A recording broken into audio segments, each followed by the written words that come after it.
Hey guys, welcome back to Single Talk. In this week's episode, we are actually currently in Arizona. And so we're gonna go ahead and talk about one of the topics I reintroduced last week, which is kind of the psychology behind texting.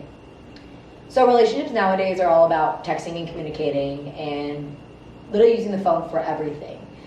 Even like subliminal messages such as like Instagram, DMs, liking a story, all this and that, kind of feeds into our relationships with people. So let's kind of go ahead and dissect that a little bit. When you start texting somebody, you kind of go ahead and you're just trying to figure out this person, how's your day, good morning, good night, what are you up to, how are you doing, oh no, you're sick, I'm so sorry, how are you feeling? You're kind of always checking in on them, gauging where they're at in their day-to-day. Then it kind of goes ahead and you start to pick up on their patterns and their routines. So you're kind of recognizing what time they're waking up. Okay, they're working at this time, when they go ahead and they are going to go work out or go to their book club or whatever their situations are. So you're kind of picking up on their routines to then go ahead and maybe one day have their routine kind of be off. And then you kind of go ahead and you sit with that gut feeling of, okay, something is off here. I'm not hearing from them at our usual time. I don't really know what to do here.